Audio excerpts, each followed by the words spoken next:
A principios de 1905 vivía en la ciudad suiza de Berna, en este pequeño departamento de la calle Kramgasse, un oficinista de 25 años, recién casado, que dedicaba sus ratos libres a pensar en problemas científicos con la esperanza de publicar algún nuevo descubrimiento en la revista de física más importante de Alemania, Annalen der Physik. Antes y después de sus reglamentarias 8 horas de trabajo, sábados incluidos, el oficinista recorría con sus amigos las calles y los alrededores de Berna, discutiendo las ideas que estaba desarrollando.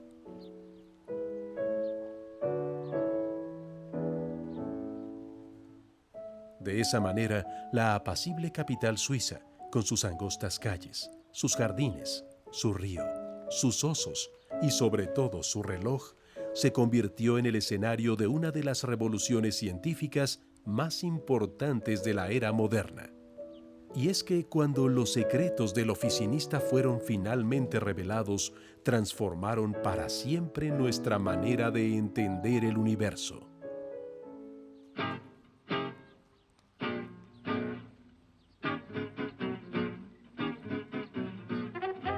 El oficinista había nacido en Ulm, una ciudad del sur de Alemania, en 1879. Su mamá tocaba el piano y su papá se dedicaba al negocio más moderno de la época, la electricidad. Como atestigua su examen final de francés en la escuela preparatoria de la ciudad suiza de Aarau, a los 16 años ya tenía una cosa clara. Bueno, en realidad dos, que sería muy malo para los idiomas y que lo que deseaba hacer en la vida era dedicarse a la ciencia.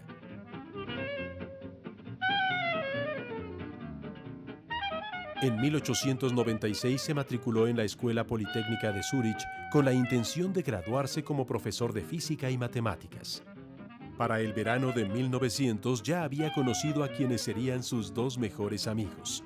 Se había enamorado de una compañera que se convertiría en la madre de sus hijos y había logrado enemistarse con todos sus maestros. Obtuvo su diploma con uno de los peores promedios de su generación y fue el único egresado que no consiguió empleo como profesor. Envió decenas de cartas solicitando trabajo a universidades alemanas y suizas, todas caracterizadas por su falta de modestia. No recibió ninguna respuesta y llegó a la humilde conclusión de que el mundo académico no lo merecía.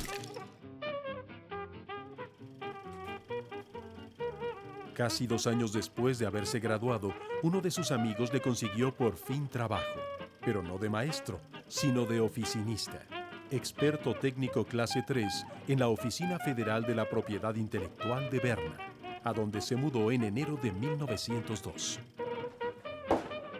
El empleo consistía en examinar las solicitudes de nuevas patentes y para completar los gastos que suponía la vida de un recién casado, puso un anuncio en el periódico de Berna ofreciendo clases particulares de física y matemáticas. Un estudiante de filosofía respondió al aviso. Pronto las clases se convirtieron en un pretexto para discutir temas de ciencia y filosofía, y junto con otro amigo matemático formaron una academia informal a la que llamaron muy formalmente la Academia Olimpia. En sus reuniones y paseos por la ciudad comentaban libros que leían en conjunto, pero lo que más les gustaba hacer era discutir sus propios trabajos, que en ese momento no eran muchos. A principios de 1905, uno de los miembros de la Academia Olimpia se mudó de Berna y el oficinista le escribió una de las cartas más famosas de la historia de la ciencia. No precisamente por su estilo refinado, sino porque es la primera referencia que tenemos de los artículos que estaba escribiendo. Was machen Sie denn, Sie eingefrorener Walfisch? Sie getrocknet... ¿Qué hay contigo, ballena congelada, pedazo de lenguado ahumado, deshidratado y enlatado? ¿Por qué no me has mandado tu tesis? ¿No sabes que soy una de las 1,5 personas en el mundo que la leería con interés? Yo, en cambio, te prometo 4 artículos míos. El primero es verdaderamente revolucionario.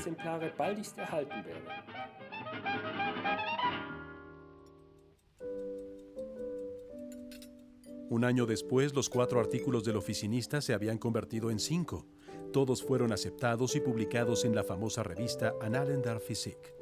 Pero para su sorpresa, ningún científico pareció interesarse por su contenido. El frío silencio que siguió a la publicación de sus artículos, escribió la hermana del oficinista años después, lo decepcionó amargamente. Todo parecía indicar que el oficinista se pasaría su vida como oficinista, lo que hubiera sido un desperdicio, cuando menos de nombre, porque si alguien tenía el nombre ideal para volverse un científico famoso, era él. El oficinista se llamaba Albert Einstein.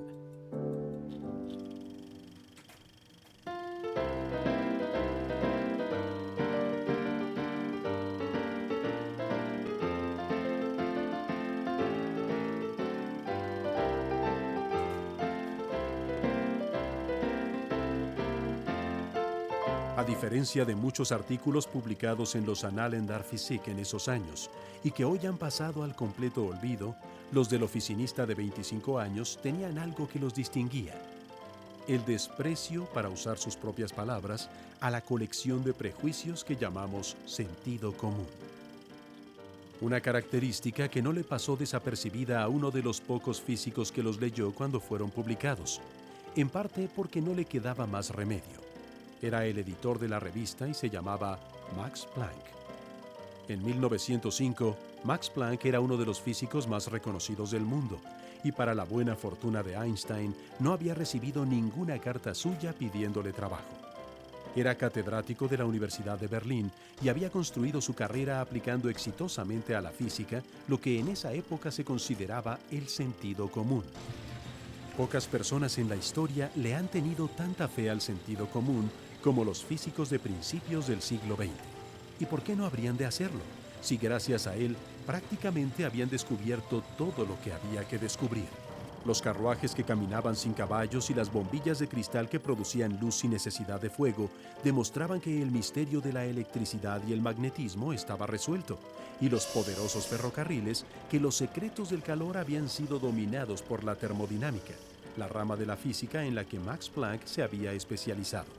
Durante muchos años, sus investigaciones, financiadas en parte por la industria acerera alemana, se habían centrado en uno de los pocos fenómenos que no se entendían bien en ese momento: la manera en la que los objetos calientes emiten luz.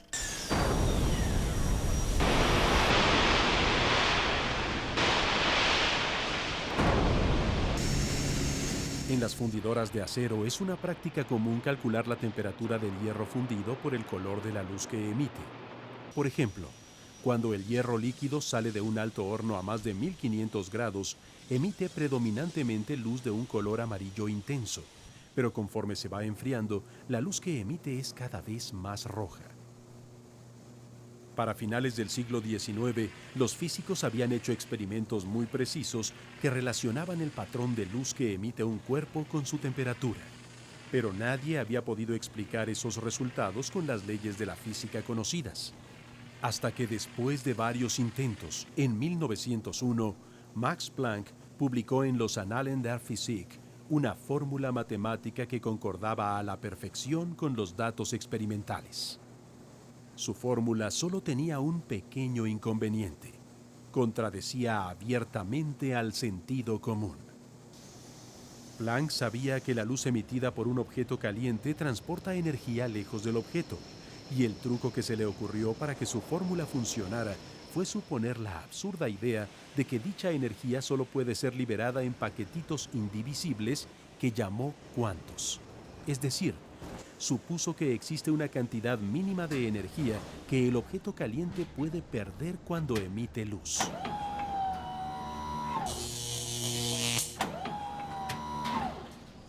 Si es difícil imaginar la energía, mucho más difícil es imaginarla en paquetitos, y aún más para un científico como Max Planck, entrenado en la física del siglo XIX, para la cual era impensable que hubiera una cantidad mínima de energía que no se pudiera dividir más.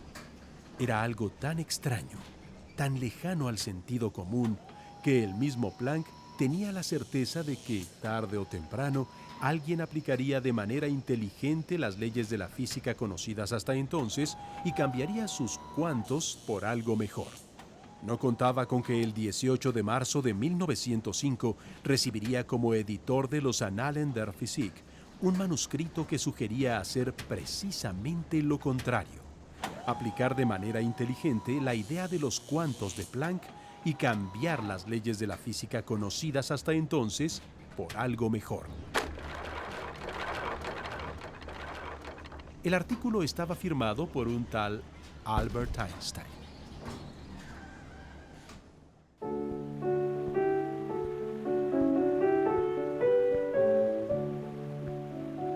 Einstein estaba tan orgulloso de su primer artículo que cuando le describió su contenido a Conrad Habicht, su compañero de la Academia Olimpia, en la famosa carta donde lo llamaba ballena congelada, le aseguró que era verdaderamente revolucionario. El tema era la naturaleza de la luz, lo que en principio parecía muy poco revolucionario, porque para 1905 la naturaleza de la luz se consideraba un problema prácticamente resuelto. La luz era una onda electromagnética.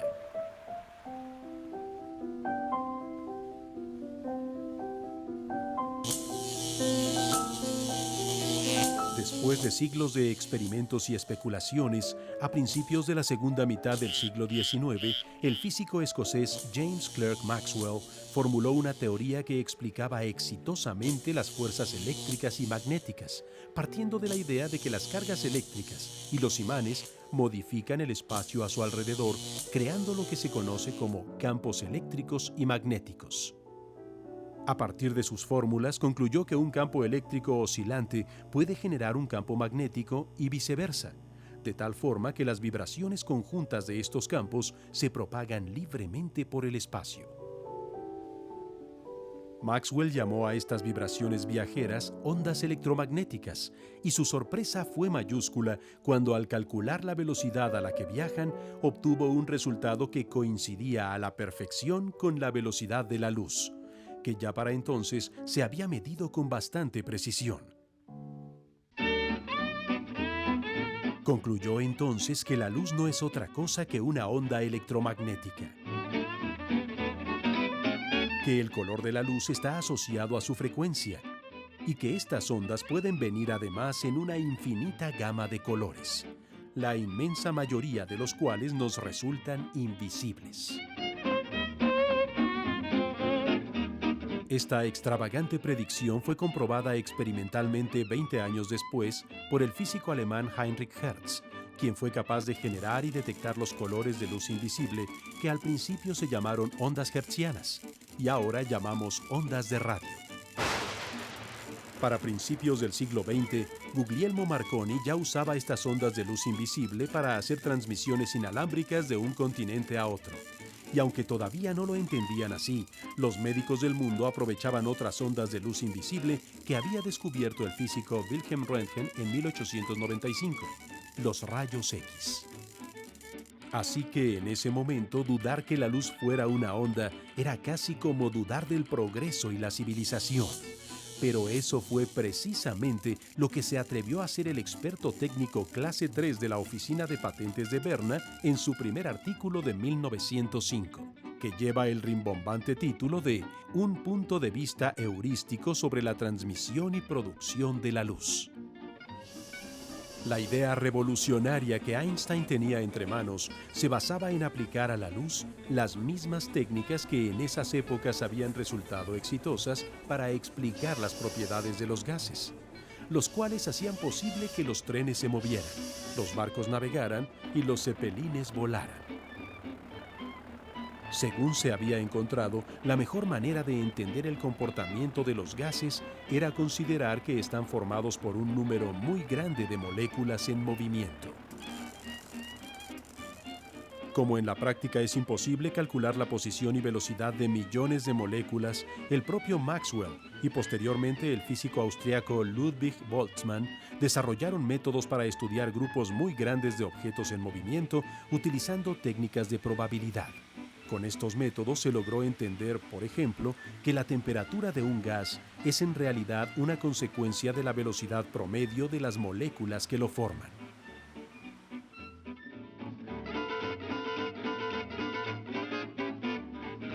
Einstein se interesó por estas teorías desde sus años universitarios, pero fue hasta 1905, después de haber leído los trabajos de Planck sobre los cuantos de energía, cuando se le ocurrió una sencilla pero fascinante idea.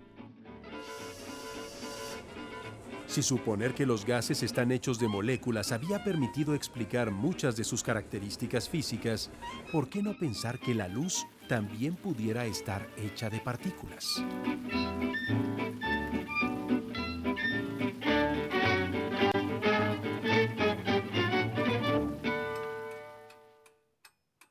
El resultado fue sorprendente.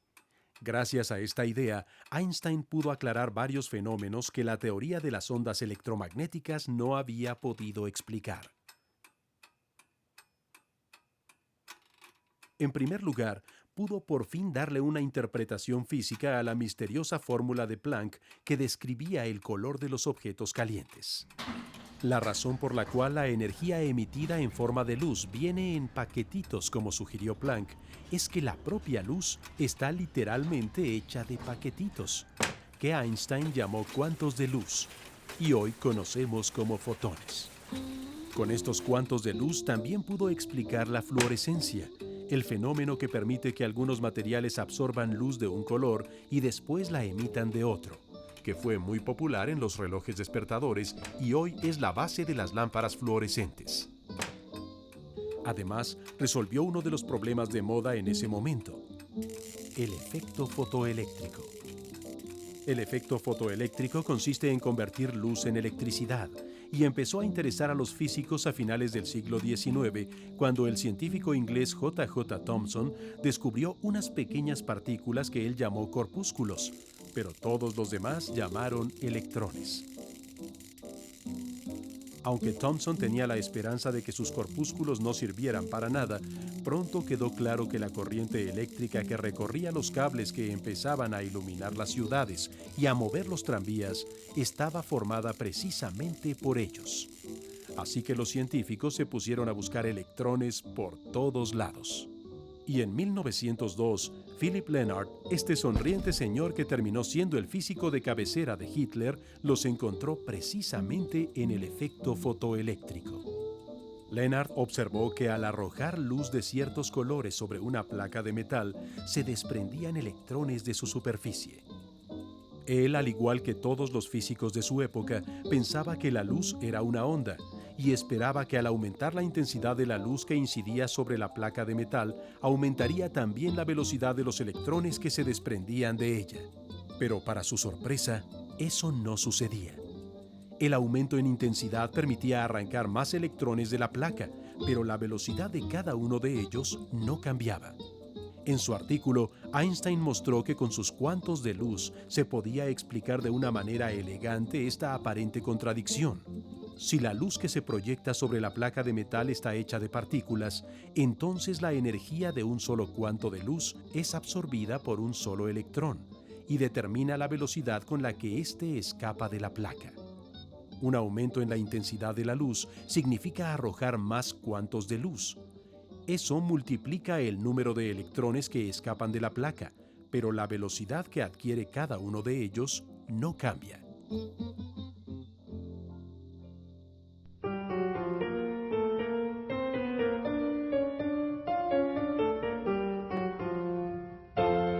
El efecto fotoeléctrico comenzó a explotarse comercialmente en los años 30, cuando los elevadores empezaron a utilizar celdas fotoeléctricas para mantener las puertas abiertas durante el ascenso y descenso de pasajeros. Pero los elevadoristas desempleados no fueron las primeras víctimas de los cuantos de luz. La primera víctima fue el sentido común, porque aunque la revolucionaria idea de Einstein explicaba muy bien los fenómenos de emisión y transformación de la luz, sus características ópticas seguían describiéndose perfectamente, suponiendo que la luz está compuesta de ondas. Y si determinar si la luz es una onda o una partícula parecía ya bastante complicado, la cosa se puso peor cuando los físicos se dieron cuenta de que no se trataba de un problema exclusivo de la luz, sino de todo lo que nos rodea. Una conclusión que se derivó en buena medida de los resultados de los dos siguientes artículos que Einstein tenía preparados para los Annalen der Physik.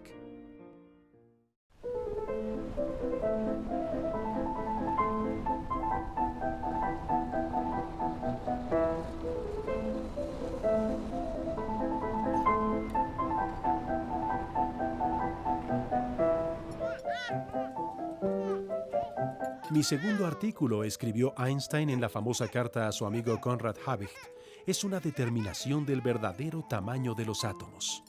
Lo terminó el 30 de abril de 1905, pero no lo envió directamente a los Annalen der Physik, sino a la Universidad de Zúrich para obtener el grado de doctor. Aunque se trata de un trabajo con suficientes fórmulas matemáticas para ser aceptado como tesis doctoral, puede resumirse de una manera bastante simple. Lo que intentó Einstein fue encontrar un método para refutar a los científicos más importantes de Alemania con una cuchara, una taza de café y una azucarera.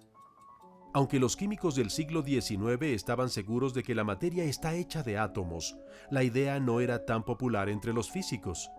Científicos de gran importancia como Ernst Mach, Wilhelm Oswald y el propio Max Planck consideraban que si nadie los había visto, no había ninguna necesidad de creer en su existencia. Pero Einstein no solo creía en ellos, sino que propuso una manera de medir su tamaño observando lo que ocurre cuando nos tomamos un café. Si uno va agregando azúcar al agua de una taza de café y revuelve el contenido, la mezcla se va volviendo más espesa y cada vez cuesta más trabajo mover la cucharita. Esta característica se llama viscosidad y se puede medir. Mientras más azúcar se agrega, mayor es la viscosidad de la mezcla. Einstein imaginó que el azúcar está formada por una gran cantidad de pequeñas esferas sólidas y encontró una fórmula para calcular su tamaño en función de la viscosidad de una mezcla de agua y azúcar. La dimensión de las esferas sería un buen estimador del tamaño de las moléculas que forman el azúcar, y por lo tanto, una manera de medir el tamaño de los átomos que forman estas moléculas. Con los datos experimentales con los que contaba, calculó que las moléculas de azúcar debían medir alrededor de 10 millonésimas de milímetro. Eso, por supuesto, si las moléculas y los átomos verdaderamente existían, algo que Einstein no tardó mucho tiempo en comprobar, porque apenas 11 días después de concluir su segundo trabajo, envió el tercero a los Annalen der Physik, con el conciso título sobre el movimiento de partículas pequeñas suspendidas en líquidos en reposo requerido por la teoría cinética molecular del calor.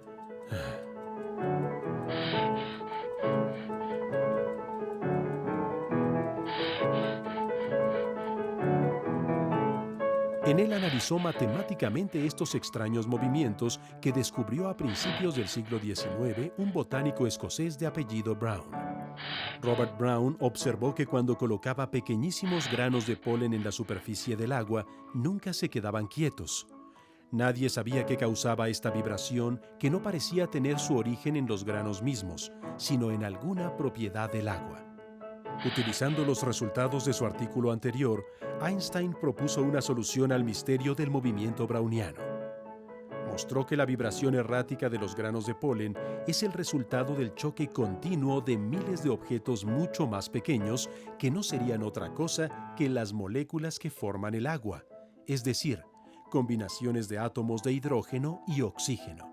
Por primera vez, alguien demostraba que un fenómeno de la naturaleza ofrecía la oportunidad de observar a los átomos en plena acción.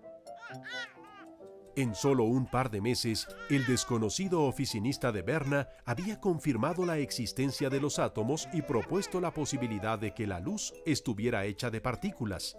Pero lo que Einstein no se imaginaba es que la combinación de estos dos descubrimientos desencadenaría una revolución que transformaría radicalmente nuestra imagen del universo, con consecuencias que él mismo combatiría toda su vida.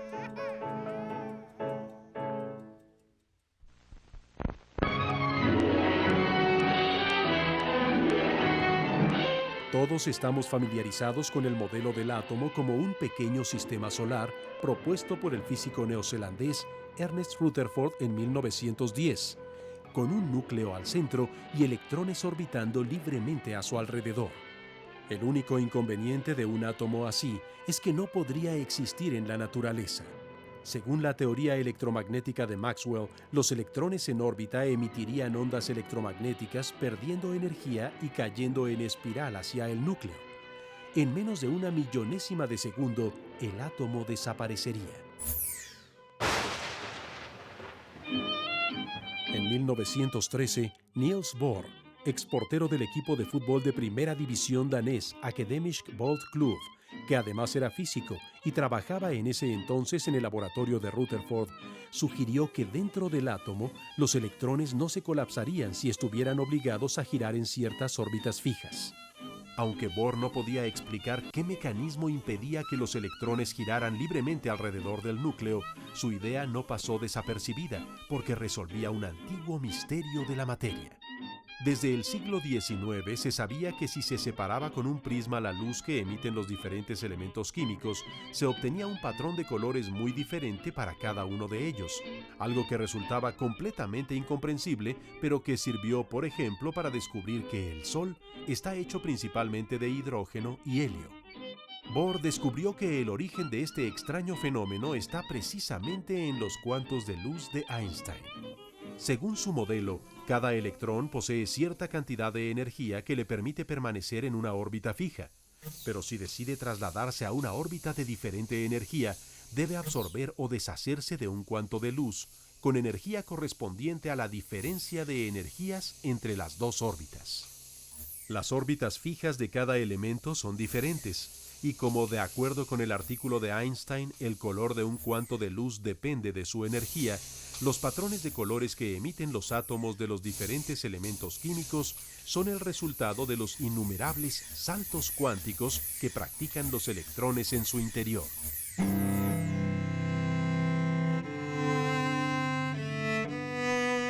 Algunos años después, un duque francés, Louis de Broglie, inspirado en la música de cámara y en los artículos de Einstein, demostró matemáticamente que las órbitas fijas del modelo de Bohr aparecerían de manera natural si los electrones dentro del átomo no se comportaran como partículas girando, sino como ondas vibrando. Las órbitas permitidas para cada elemento serían algo así como las posibles notas que puede emitir un instrumento musical. De Broglie concluyó además que cualquier partícula u objeto en movimiento es de alguna manera una onda, algo que se comprobó experimentalmente en 1927 cuando el físico George Thomson, el hijo de J.J. Thomson, que en 1897 había descubierto que los electrones eran partículas, demostró que los electrones también son ondas.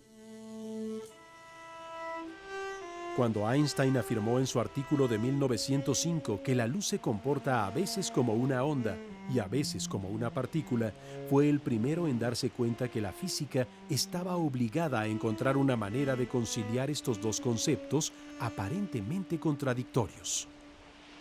Pensemos en uno de los ejemplos más comunes de ondas que conocemos, las olas, y de partículas, los granos de arena. La diferencia principal entre ambas es que un grano de arena se encuentra siempre ocupando un solo lugar en el espacio, mientras que una ola es capaz de esparcirse por una región muy amplia. Así que para nosotros, partículas y ondas son cosas tan diferentes como el mar y la tierra. Para apreciar las implicaciones de este trastorno bipolar del mundo microscópico, imaginemos qué pasaría si disparáramos pequeños objetos contra una placa sólida con un par de rendijas muy cercanas en su centro. Aproximadamente la mitad de los proyectiles cruzarían por la rendija derecha y la otra mitad por la rendija izquierda, formando en la pared opuesta un patrón con dos bandas muy definidas, separadas entre sí. Y si en lugar de disparar pequeños objetos, hiciéramos pasar por las dos rendijas una onda, se dividiría en dos y las nuevas ondas se superpondrían entre sí. Si dibujáramos su intensidad al llegar a la pared opuesta, obtendríamos un patrón con varias bandas, conocido como patrón de interferencia, muy diferente al patrón que formarían los objetos pequeños. Ahora veamos lo que pasa si hacemos el mismo experimento a nivel microscópico. Estas son las imágenes reales que obtuvo en 1989 el físico Akira Tonomura, lanzando electrones uno por uno a través de una doble rendija y registrando su posición final en una pantalla de televisión. Lo primero que llama la atención es que cada electrón cae en un sitio distinto, aparentemente al azar, lo cual es bastante raro, porque en principio todos ellos son disparados de la misma manera y se esperaría que llegaran aproximadamente al mismo lugar. Pero luego sucede algo todavía más extraño. Conforme se siguen acumulando más y más impactos de electrones, empieza a aparecer en la pantalla un patrón que es marcadamente distinto al que se formaría si los electrones fueran partículas. Pero en cambio es igual al que se produce a nivel macroscópico cuando observamos ondas. ¿Cómo sabe cada electrón por separado que en conjunto tiene que formar un patrón de interferencia? Las ondas producen ese patrón porque una misma onda puede atravesar ambas rendijas al mismo tiempo. Quiere decir esto que, de alguna misteriosa manera, cada electrón es capaz de estar en más de un sitio a la vez y que su comportamiento es finalmente producto del azar.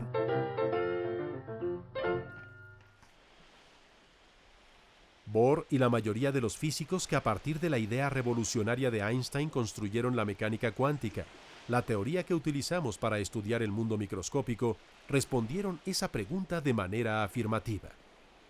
Para ellos, el universo tiene propiedades tan extrañas que ni siquiera tenemos palabras en nuestro lenguaje cotidiano para describirlas, y está gobernado en última instancia por el azar.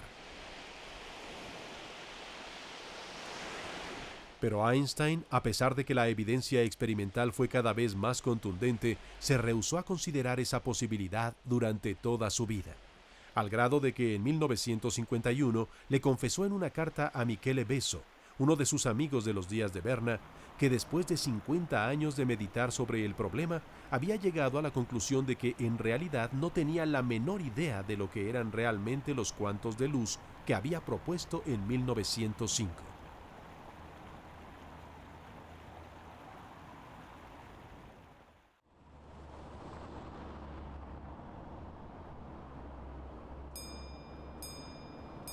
En mayo de 1905, según la carta que Einstein le escribió a su amigo Habicht, su cuarto artículo era apenas un borrador, pero para el 30 de junio ya estaba en el escritorio del editor de los Annalen der Physik, Max Planck. El título, incluso para un físico, no sonaba muy apasionante: sobre la electrodinámica de los cuerpos en movimiento. Sin embargo, hoy se considera uno de los trabajos científicos más importantes de la historia, porque en él Einstein expuso por primera vez lo que en unos años se conocería como la teoría de la relatividad. Todo mundo ha escuchado que la teoría de la relatividad se le ocurrió a Albert Einstein, pero lo que pocos saben es que no fue la obra de este viejito simpático, enemigo declarado de los peines y de los convencionalismos, sino del joven de 25 años que se presentaba todos los días a trabajar, con saco y corbata, a la oficina de patentes de Berna.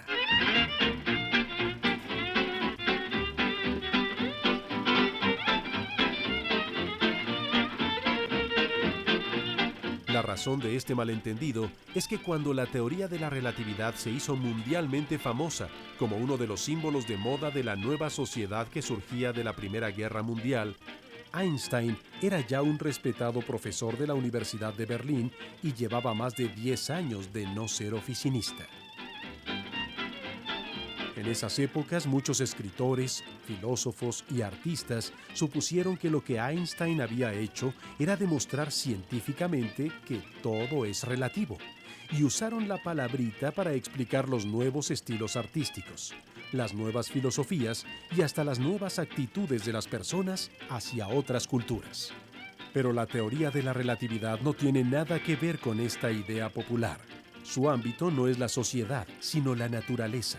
Y aunque no sirve precisamente para explicar el jazz o el cubismo, sí transformó por completo nuestra concepción del universo. El nombre de la teoría no fue ni siquiera idea de Einstein, sino de Max Planck, que empezó a llamarla así en 1906 por la importancia que le confiere a un viejo principio descubierto por Galileo alrededor de 1630, que se llama precisamente el principio de relatividad. Para explicarlo, Galileo propuso que imagináramos un barco moviéndose con velocidad constante en un mar en calma. Estando en un camarote en su interior, sin poder ver hacia afuera, no podríamos saber si el barco está en movimiento o en reposo. De manera equivalente, somos incapaces de sentir que la Tierra está girando sobre sí misma y alrededor del Sol. La razón en ambos casos es la misma. En la naturaleza, la velocidad no es algo absoluto. La velocidad es relativa. y depende siempre de quién la mida. Galileo enfatizó que la velocidad no es una propiedad de un objeto por sí solo, sino una expresión del cambio de su posición en relación a los objetos que lo rodean. Es decir, que no existe experimento alguno que nos permita saber si nos estamos moviendo en verdad o no. Por ejemplo, cuando vamos en un vehículo, es igualmente válido pensar que el vehículo se está moviendo a velocidad constante y la ciudad no se mueve, o que es la ciudad la que se mueve y el vehículo está quieto. Todo lo que se movía en la naturaleza parecía cumplir con el principio de relatividad, hasta que a finales del siglo XIX, la teoría electromagnética de Maxwell y una serie de experimentos mostraron que había algo que parecía rehusarse a hacerlo: la luz. A diferencia de las demás velocidades que se miden en la naturaleza, la velocidad de la luz sí parecía ser una propiedad intrínseca de ella misma, porque resulta ser siempre de 300.000 kilómetros por segundo, independientemente del estado de movimiento entre el objeto que la emite y el observador que la detecta. La luz proveniente del espacio exterior, por ejemplo, nos llega siempre con esta misma velocidad, aunque las galaxias y las estrellas se están alejando o acercando a nosotros a grandes velocidades. Einstein contó en alguna ocasión que se pasó un año completo tratando de descubrir el significado de que la velocidad de la luz fuera absoluta y que al mismo tiempo el principio de relatividad de Galileo se cumpliera para todo lo demás. Hasta que un día, discutiendo con su amigo Michele Besso por las calles de Berna, descubrió que lo único que necesitaba era armarse de valor y atentar contra uno de los conceptos más arraigados de nuestro sentido común. Propuso que el tiempo no se puede definir como algo absoluto. El tiempo es relativo. Imaginemos que prendiéramos una vela justo a la mitad del camarote del barco de Galileo. La luz viajaría a la velocidad de 300.000 kilómetros por segundo, tanto al muro de la derecha como al de la izquierda, y estando en el interior del camarote, observaríamos que la luz llegaría a las dos paredes al mismo tiempo. Pero si observáramos este suceso desde tierra firme, aunque la luz viaja con la misma velocidad de 300.000 kilómetros por segundo hacia ambas paredes, la pared de la izquierda se mueve hacia ella y la de la derecha se aleja, por lo que la primera empezaría a ser alumbrada antes que la segunda. ¿Qué pasa realmente? ¿Las dos paredes se iluminan simultáneamente? ¿O primero se ilumina una y luego la otra? La respuesta es que las dos observaciones son igualmente válidas. El orden en que ocurren dos acontecimientos en el universo no es algo absoluto, es relativo a quien lo observa, y por lo tanto, lo que entendemos por tiempo también lo es. Como la velocidad de la luz es extremadamente grande comparada con las velocidades que experimentamos en la Tierra, ya que de hecho uno de los resultados de la teoría es que nada puede viajar más rápido que la luz, los efectos de la relatividad son prácticamente imperceptibles en nuestra vida cotidiana. Pero la relatividad del tiempo se verifica a diario en los modernos laboratorios de física de partículas. Estos lugares cuentan con aceleradores en donde se hacen chocar partículas a velocidades muy altas. Como resultado de esos choques, se crean otras partículas que con frecuencia tienen vidas muy cortas, de pequeñísimas fracciones de nanosegundo. Sin embargo, como su velocidad es casi la velocidad de la luz, desde nuestro punto de vista, su vida se alarga lo suficiente para que puedan ser registrados por los detectores alrededor del punto de impacto. El tiempo corre de manera diferente según la velocidad relativa de quienes lo midan.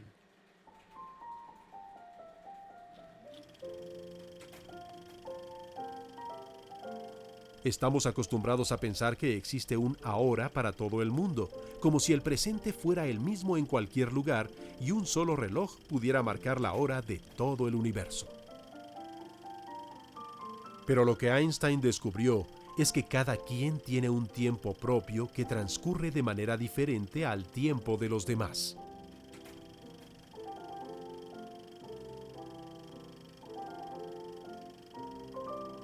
Y como no existe un tiempo único en el universo, el presente, el pasado y el futuro son hasta cierto punto relativos. Este es, por cierto, uno de los pocos resultados de la teoría de la relatividad que el propio Einstein trasladó de la esfera científica a la esfera humana, cuando casi al final de su vida se enteró de la muerte de su querido amigo Michele Besso. Él se ha ido de este extraño mundo un poco antes que yo, le escribió a su viuda. Pero eso no significa nada, porque para nosotros los físicos, la distinción entre el presente, el pasado y el futuro es solo una ilusión.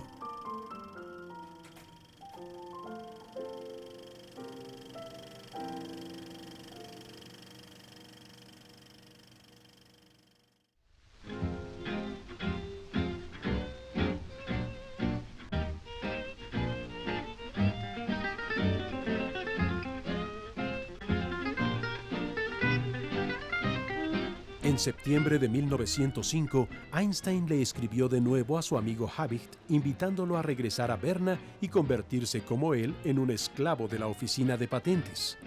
El trabajo es de 8 horas, le escribió, pero ten en cuenta que el día tiene 8 horas más para pasear. Y también están los domingos. Al final de la carta, Einstein aprovechó para comentarle que se le había ocurrido algo tan extraño y seductor que seguramente Dios se estaba riendo del asunto y lo estaba llevando por un camino equivocado. El 27 de septiembre, un seguramente sorprendido Max Planck recibió un nuevo artículo de apenas 3 hojas del desconocido oficinista de Berna. Su título era ¿Depende la inercia de un cuerpo de su contenido energético? Einstein comienza explicándonos que los resultados de su reciente investigación lo habían llevado a una muy interesante conclusión, y después de unas cuantas ecuaciones más o menos sencillas, concluye con esta fórmula. Misma fórmula que hoy en día aparece reescrita así en los libros de texto de física avanzada, pero que todos la conocemos así. La energía es igual a la masa por la velocidad de la luz al cuadrado, la fórmula más famosa de la física.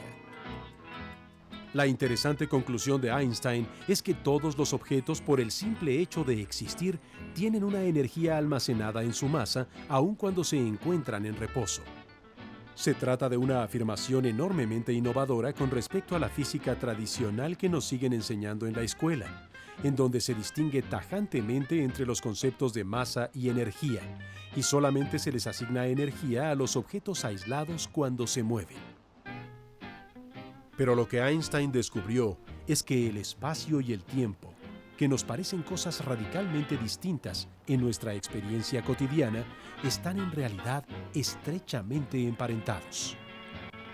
Es posible combinar al tiempo con las 3 dimensiones conocidas del espacio, interpretándolo como la 4ª dimensión de una nueva representación de la realidad.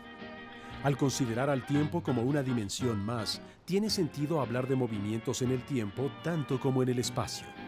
Aunque parezca extraño, aun cuando un objeto se encuentra en reposo en relación con todo lo que le rodea, se está moviendo hacia el futuro, a la precisa velocidad de 1 segundo por segundo. Así como adquirimos energía al movernos en el espacio, la nueva energía en reposo que descubrió Einstein se debe al irrenunciable movimiento de todos los objetos hacia el futuro.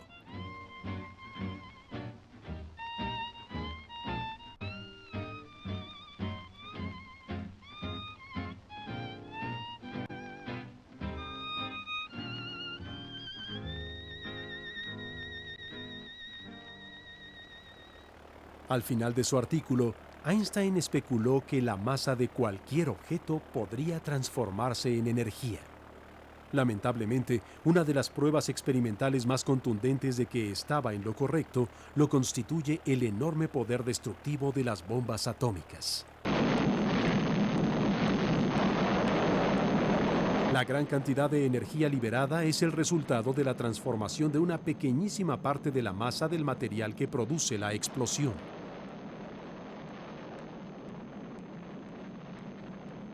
La figura de Einstein y su ecuación suelen asociarse con la bomba atómica, Pero aunque fue él quien en una famosa carta informó al presidente Roosevelt sobre la posibilidad de producir el arma, no tuvo nada que ver con su diseño y construcción.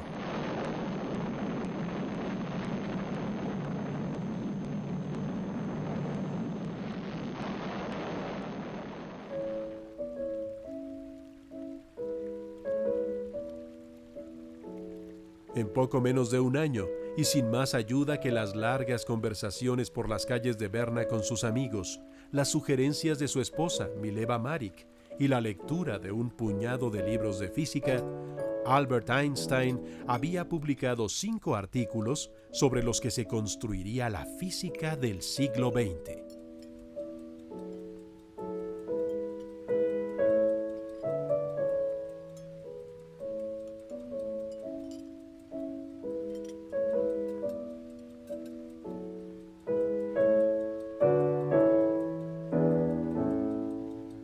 Tiempo después convertiría su teoría de la relatividad en una teoría de la gravitación, ofreciéndole por fin a la ciencia la posibilidad de entender al universo en su conjunto. Gracias a Max Planck, obtendría su tan anhelado trabajo de profesor de física en la Universidad de Berlín, ganaría el premio Nobel y llegaría a ser más famoso que Charlie Chaplin. Pero a principios de 1906, Albert Einstein solo obtuvo un beneficio directo como consecuencia de la publicación de sus 5 trabajos. El experto técnico de la Oficina Federal de Propiedad Intelectual de Berna, clase 3, se convirtió en un flamante experto técnico de la Oficina Federal de Propiedad Intelectual de Berna, clase 2.